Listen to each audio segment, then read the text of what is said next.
தூத்துக்குடி மாவட்டத்தின் கடற்கரை ஒட்டிய பகுதியான திருச்செந்தூரில் திரும்பிய திசையெங்கும் வெள்ளக்காடாக காட்சியளிக்கிறது.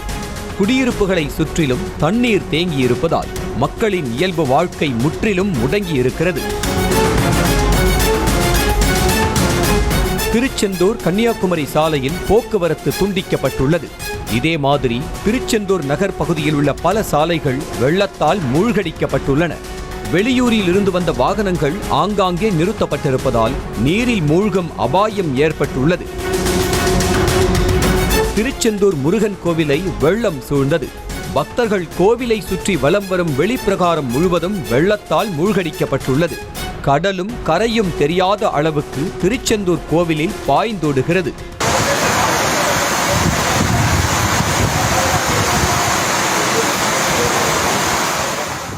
திருச்செந்தூர் நகர் பகுதியில் வீடுகளுக்குள் வெள்ளம் புகுந்தது.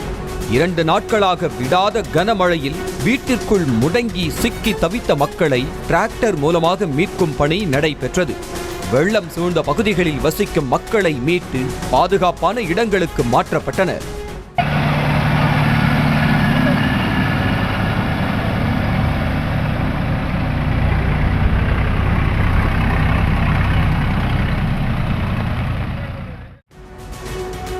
கடும் வெள்ளப்பெருக்கு ஏற்பட்டு திருச்செந்தூர் சாலைகளில் பெருக்கெடுத்து ஓடும் நிலையில் கடைகளும் அடைக்கப்பட்டு மின்சாரமும் துண்டிக்கப்பட்டிருப்பதால் திருச்செந்தூர் நகரமே முடங்கியிருக்கிறது.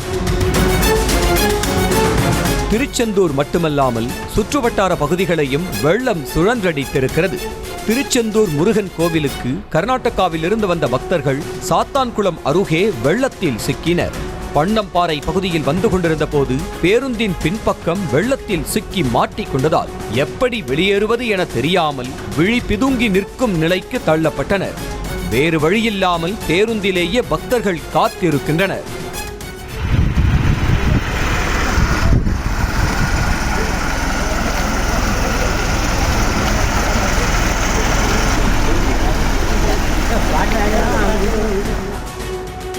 கடம்பாக்குளத்தில் 3 இடங்களில் உடைப்பு ஏற்பட்டு மேலக்கல்லாம்பாறை, குட்டி தோட்டம், மணத்தி, புறையூர் உள்ளிட்ட ஊர்களுக்குள் வெள்ளம் புகுந்திருக்கிறது.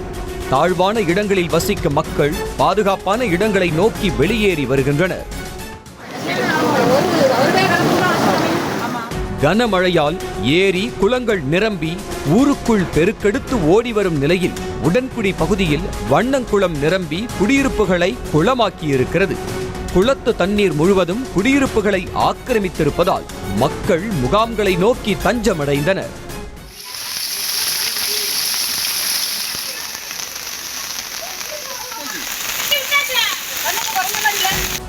வஉசி கல்லூரியை வெள்ளம் சூழ்ந்துள்ளது. கல்லூரி வளாகம் முழுவதும் கடல் போல காட்சி அளிக்கிறது.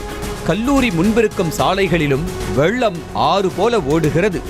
தற்போது தூத்துக்குடி மாநகர் மாவட்டம் முழுவதும் வெள்ளக்காடாக காட்சியளிக்கும் நிலையில் வெள்ளம் வடிந்த பிறகுதான் வீடுகளில் இருந்த பொருட்கள் அனைத்தும் எவ்வளவு சேதமாகியிருக்கிறது என்பது தெரிய வரும்.